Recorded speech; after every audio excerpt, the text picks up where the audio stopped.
Jesús el primero que lo dice, pero en nuestra historia es la primera gran transformación. Toda la historia de los derechos humanos, todo nace de allí. Los derechos son porque sos persona. Van contigo, están contigo, nadie te lo dio, nadie te lo puede sacar. Esa es la gran transformación. Y por tanto la cosa importante en la sociedad son los seres humanos y su condición de tales. Y los seres humanos en su libertad pueden elegir sus caminos. Y tienen derecho a hacerlo aunque se equivoquen. Por eso cuando Valle y Ordóñez le dicta finalmente, después de la Guerra Civil del 4, una carta a los integrantes del ejército y le dice que se van a reencontrar con sus hermanos, que han elegido el no siempre claro camino del deber. ¿Qué les está diciendo? Les está diciendo, mire que los blancos que pelearon contra ustedes son sus hermanos y tienen sus derechos a estar en donde estuvieron. Y dice, en el no siempre claro camino del deber. Ese concepto es lo que realmente hizo que Valle Ordóñez fuera una figura grande. No por la ley de la silla, ni por las 8 horas, no, por el concepto moral, por el concepto ético, por ese concepto que es nuestra identidad y nuestro reencuentro con lo mejor de nuestra historia. Y eso tiene un fundamento.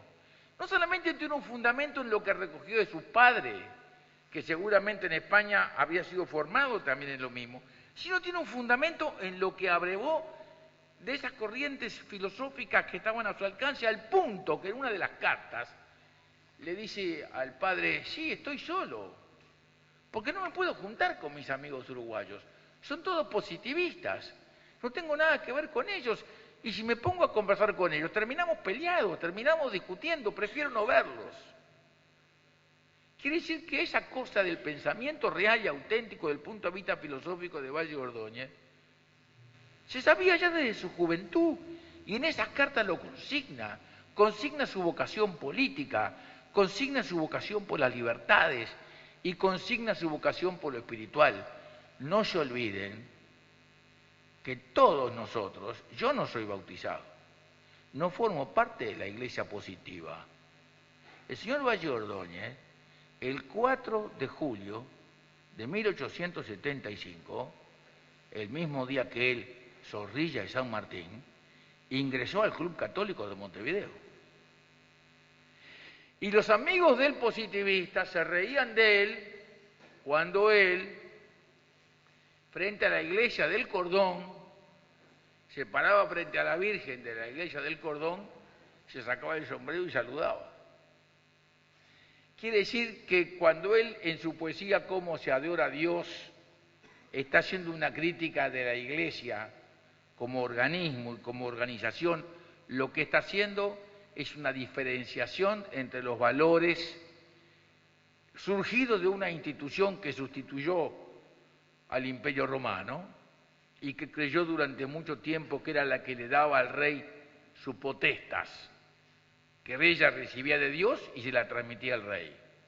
Y eso es lo que toda esa generación no atea, muchos católicos, por supuesto, resistieron, porque creyeron que la potestad venía del pueblo, expresado en las urnas libremente.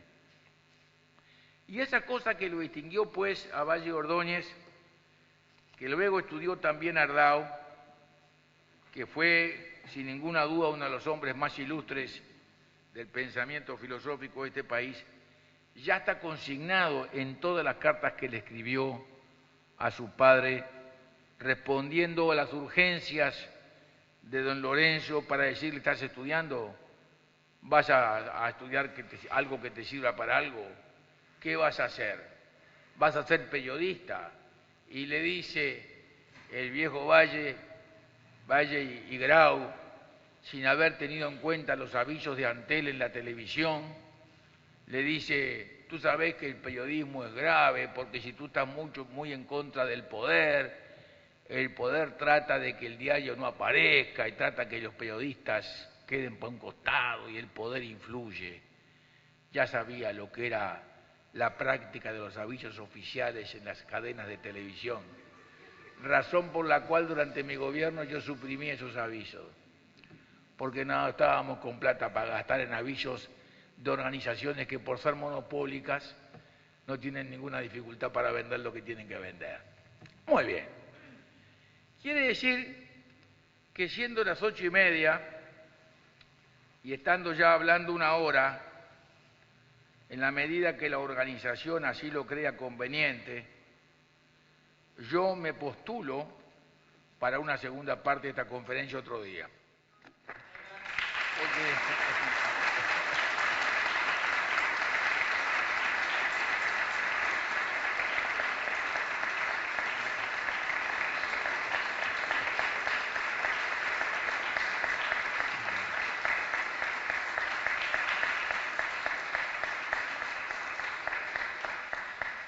Porque realmente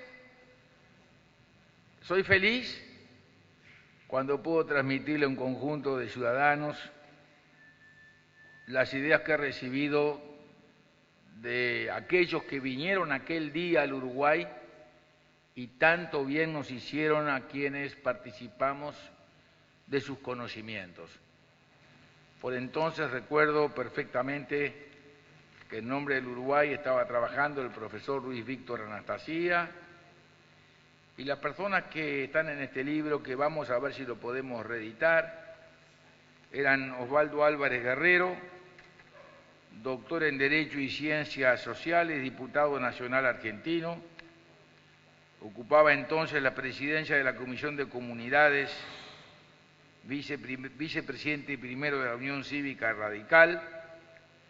Ha publicado libros y trabajos sobre este tema. Elías Díaz, licenciado en Derecho por la Universidad de Salamanca, doctorado en Derecho en Bolonia, catedrático de Filosofía del Derecho Moral y Política en la Universidad Autónoma de Madrid, director de la Revista de Filosofía y Ciencias Sociales, autor de distintos libros sobre estos temas. Pedro Álvarez Lázaro, profesor de Historia de la Educación en la Universidad Pontificia Comillas de Madrid, miembro fundador del Centro de Estudios Históricos de la Masonería Española, miembro de numerosas sociedades vinculadas con su especialidad en España y en el exterior, con determinados libros publicados. Enrique Menéndez Ureña, doctor en Ciencias Económicas, doctor en Filosofía, doctor en Teología, profesor ordinario de Historia de la Filosofía Contemporánea y de Ética Económica en la Universidad Pontificia de Comillas de Madrid, miembro numerario del Centro de Estudios Históricos de la Masonería Española, becario de la Max Planck Gesellschaft en Alemania, libros publicados Karl Marx, economista, la teoría de la sociedad de Freud, la teoría crítica de la sociedad de Habermas, la crítica kantiana de la sociedad y de la religión, Kant, predecesor de Marx y de Freud, el mito del cristianismo socialista, el neoclericalismo de izquierda, ética y modernidad. José Luis Avellán, licenciado en Filosofía y Letras de la Universidad de Madrid, doctor en Filosofía de la Universidad de Madrid, diplomado en Psicología de la Escuela de Psicología y Psicotécnica de Madrid, también con un lote de libros sobre los temas, Ortega Gasset y la filosofía española en América, la idea de América, demás. Juan López Álvarez, doctor en Filosofía, profesor titular de la Universidad de Cádiz de Filosofía del Derecho, que ha publicado varios libros sobre el krausismo. Estas conferencias, que fueron las segundas, que fueron publicadas por la Fundación Prudencio Vázquez y Vega, libro que está agotado, que vamos a ver si reimprimimos, se publicaron en el año de 1988 sobre estos temas y fueron conferencias muy concurridas, y abrió esta conferencia el doctor presidente de la República por entonces, doctor Julio María Sanguinetti. Yo, para terminar, voy a leer 3 palabras pronunciadas entonces en forma improvisada por el doctor Julio María Sanguinetti. Queremos fundamentalmente expresar nuestra satisfacción, nuestra alegría espiritual, nuestro gozo íntimo y profundo porque el país esté convocado y concitado por movimientos de estas características, por organizaciones de esta naturaleza, por esfuerzos como el que ha venido realizando a lo largo de los últimos tiempos la Fundación Prudencio Vázquez y Vega. Esto no es, por cierto, nuevo en el país. Si algo caracteriza a esta república es, yo diría, esencialmente ese profundo sentido idealista. De algún modo somos una extraña consideración del ideal platónico en que las ideas estuvieron antes de que la existencia, porque este propio país no se puede explicar sino en función de caracterizaciones ideales que estuvieron antes de la propia existencia como nación independiente. No recoge esta república el patrimonio ni el legado de una vieja civilización con orígenes hundidos en los tiempos prehistóricos. No es tampoco el resultado misterioso de una conjugación de fuerzas naturales que con esos ciclopios conciertos pudieran en montañas y mares hacer caracterizado la existencia del hombre. ¿Somos qué? En definitiva, ¿qué hemos sido? Un producto de esa aventura que empezó hace más o menos 500 años con el descubrimiento de América. Somos el resultado de esa aventura que trajo aquí a españoles, a italianos, piamonteses, valdenses, armenios, judíos, a todos quienes han configurado el ser nacional y que siempre discurrieron fundamentalmente en torno a sentimientos e ideas sin los cuales es prácticamente imposible explicar la existencia de la propia República. Primero estuvieron las ideas. Son ideas, un sentimiento que naturalmente nació de una vida sencilla y rústica y en la cual por suerte no hubo riquezas fáciles que determinaran las características del ser nacional. Ideas. Nuestro propio fundador Artigas, a quien reverenciamos todos como el fundador de nuestra nacionalidad, se retiró de este país en 1820, sin haber sostenido nunca la independencia definitiva del mismo, y murió en el Paraguay 30 años después de silencio voluntario. En la Guerra Grande estaba nuestra ciudad sitiada y combatían las dos armadas en las puertas de Montevideo. Desde las azoteas de nuestra hoy ciudad vieja, la gente miraba los combates que libraban las armadas de nuestras repúblicas envueltas también en los conflictos universales de las ideas. Porque nuestra armada, la armada del gobierno de la República, estaba comandada por Garibaldi, representante universal entonces de los ideales del liberalismo político. Y aquí en Montevideo se realizaba un concurso literario en que había nada menos que un enfrentamiento apasionadamente fenomenal entre los clasicistas y los románticos, que terminó en una vigorosa manifestación, porque por primera vez se había premiado a un romántico frente a un poeta clasicista, lo cual resultó insoportable para un grupo de manifestantes que salieron a la calle a protestar, mientras los otros miraban desde las azoteas un combate que, como Nueva Troya, dijera Alejandro Dumas, era una instancia más de aquel particularísimo sitio de Montevideo. Valle fue un pensador, pero luego fue un político. A veces, quizás, todos cometemos el error de querer encasillar demasiado a un político en una determinada corriente filosófica. José Pedro Varela era positivista y fue el reformador de nuestra enseñanza primaria. Bauzá, el historiador, era católico y espiritualista. Ambos colorados se enfrentaron violentamente. Y vemos adentro de la misma colectividad el positivismo y el evolucionismo spenceriano, que tuvo una figura en Pedro Figari, educador muy importante también, enormemente influyente y sin ninguna duda el mayor artista, o el mayor pintor del Río de la Plata todo, por cuanto pintó toda la memoria del Río de la Plata, no solo el Uruguay, y que fue además el gran reformador de la enseñanza media. Y agrega Sanguinetti, entonces, en 1988, al cual desgraciadamente no seguimos por no entenderlo adecuadamente en los tiempos en que vivió. Él era un evolucionista que se enfrentaba con una rígida concepción spenceriana, biologista y positivista a las otras corrientes espiritualistas. Esos fueron los años de forja. Volvamos nuevamente a buscar nuestras esencias, no para el ejercicio nostálgico, sino para seguir convocándonos a continuar realizando lo que estamos haciendo, que es una empresa también de libertad, y a seguir pensando sobre los mejores modos de continuar conduciéndola. Yo creo, por tanto, que nunca es más oportuna que hoy esta convocatoria de los jóvenes que he tenido el honor de aceptar y de participar. Porque precisamente es lo que le falta al Uruguay. Hoy el Uruguay más que nunca tiene necesidad de reencontrarse a sí mismo.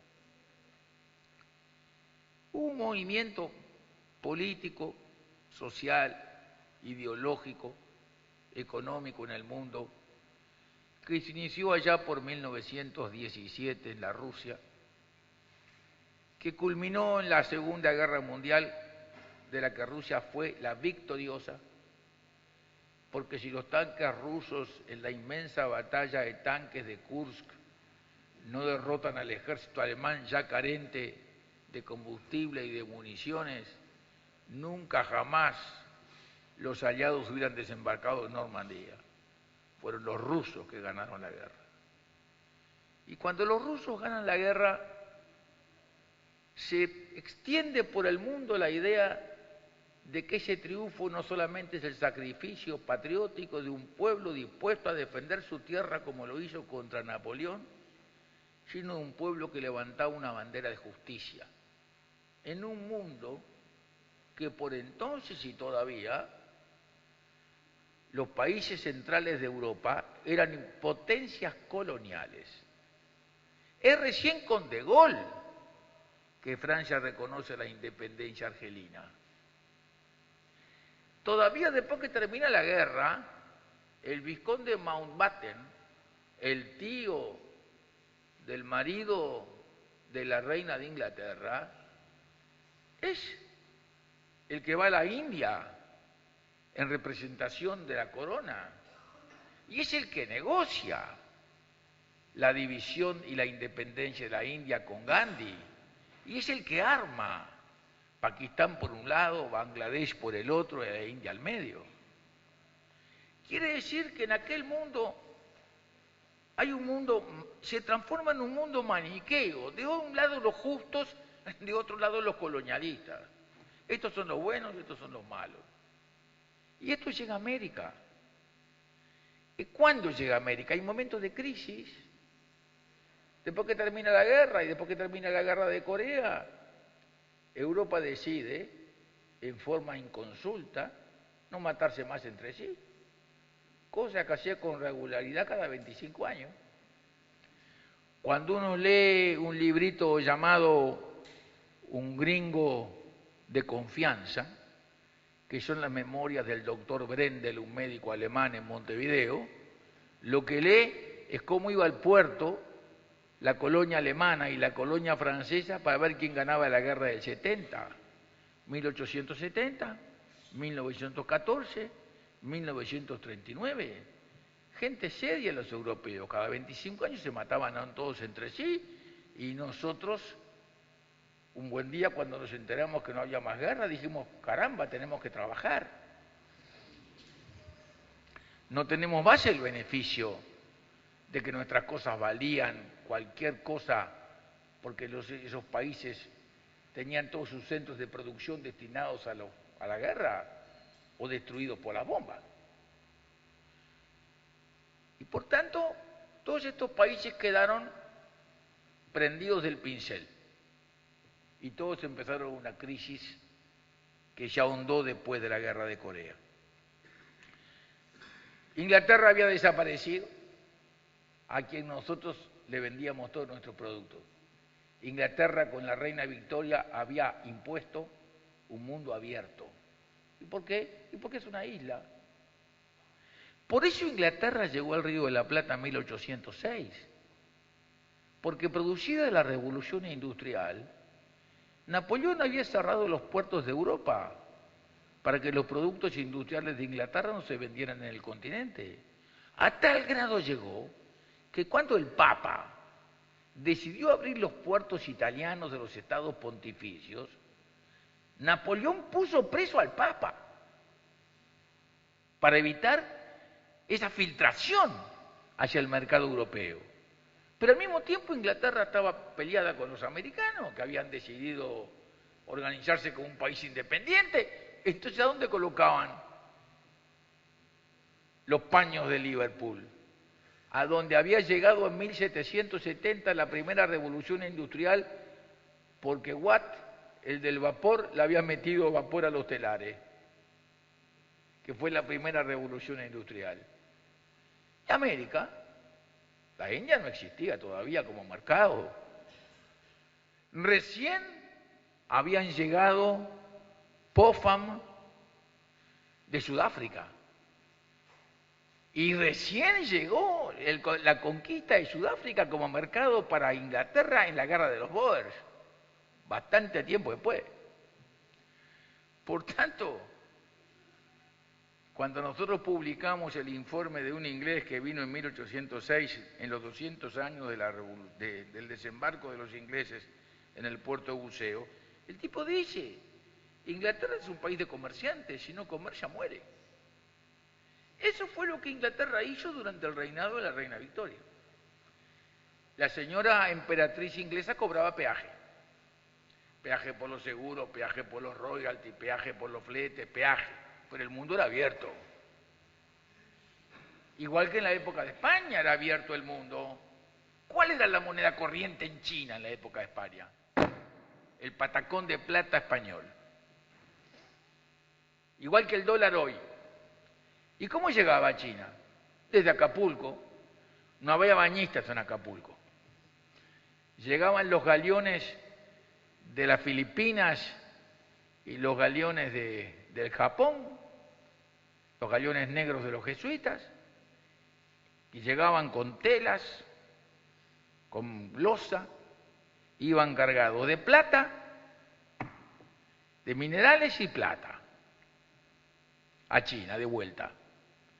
O sea, bueno, en el Imperio Romano era lo mismo, había un mundo global, ya. Cuando ese mundo global se nos cayó, América quedó totalmente sumergida y nos trajo una gran crisis sostenida por una idea de justicia amparada en una base ideológica de Marx, que los hechos han mostrado que no trae ni justicia ni menos igualdad. Por tanto, hay un vacío en la sociedad uruguaya, hay un gran vacío. La sociedad uruguaya no solamente hoy está con dificultades frente a la seguridad y con dificultades frente a la educación y con dificultades frente al PONASA y al IRPF, sino fundamentalmente tiene un gran vacío. ¿Hacia dónde vamos? Y eso es lo que la juventud va a definir. Estamos en un periodo de transición. Por suerte yo voy a vivir muchos años, porque soy de genética longeva, porque mi mamá falleció la más joven a los 96, sus primos hermanos, el doctor Taliche, todos 100 y demás, y yo estoy empecinado en no ser menos que ellos. Por lo tanto, yo voy a ver el nuevo tiempo pasado que sea el periodo de transición, que va a ser corto.